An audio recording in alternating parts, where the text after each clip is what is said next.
Hello, thanks for tuning in to my channel. If you're new to my channel, please consider subscribing and also like this video. Leave a comment in the comment section if you still have your Christmas decorations up. Let me know that we're not alone. Here it is. New Year's Day, still have the Christmas decorations up, but we'll be taking them down soon. All right, well, today I want to talk to you about preparing for retirement. If you're in your 30s or 40s, you need to start preparing for retirement. I know that may sound early to you, but it's really not. Time passes. My mother always told me, she said, time is going to pass whether you do something or not. And believe me, when you get in your 50s, even though retirement age, I believe, is, in your 60s, when you get in your 50s, you may not want to work a job for anyone. And so you need to prepare yourself right now. And one of the steps you can take is getting out of debt. Get out of debt, stay out of debt. Now, listen, I know we have to use debt sometimes to buy furniture, to buy cars, a home, or, whatever you use debt for. But don't make debt a lifestyle.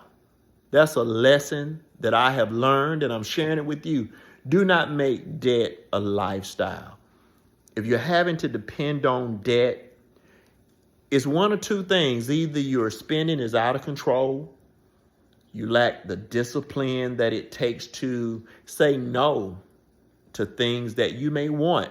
Just because you want something and just because you work hard, that doesn't mean you should buy that thing. Or, we tell ourselves, hey, I deserve this. I work hard. But no, if you can't afford it, don't get it. Don't go by how you feel. Don't go by what you deserve. Yes, we feel like we deserve the stars and the moon, to be honest with you, but we can't have it. All right. So you got to just be realistic with yourself as to what you can afford in life. Don't try to compete with no one else, because many people get into debt trying to keep up with what someone else is doing. And that's just simply foolish. You cause yourself a lot of pain, a lot of heartache. I was talking with my daughter today, and we were talking about having a peace of mind. Just having a peace of mind is so valuable. You don't hear people talk about things like that much anymore. Everyone seems to want to spend as much money as they can. And, if you listen to the news, credit card defaults are at an all-time high, higher than they've ever been. I think since 2010, right? 2010 was the last time that defaults were this high. So that lets you know that credit card spending, it went to a whole nother level. And learn from what everyone else is doing around you. When you hear people are, getting their cars repossessed because they can't pay their payments, learn from them. Learn from them that, hey, you know what? Let me be patient. Let me get a car I can afford. And if you can't afford to save any money, then you shouldn't be going on trips, buying designer clothes, things like that. And you can't afford to save any money because you're living from check to check. We just got to be better in 2025. And I want to encourage you. I'm not, bashing you or anything if you're, in credit card debt. Listen, I have credit card debt that I'm paying on, but I learned my lesson. And there are two ways you can learn a lesson. You can learn it through someone sharing wisdom with you, or you can learn it the hard way through your own experiences. And sometimes that's what it takes for people to feel that pain for their self. Dave Ramsey, he sounds real radical and, just over the top.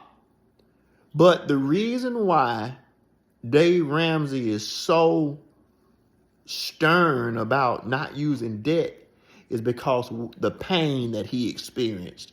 Not many people have experienced the level of indebtedness and pain that he experienced.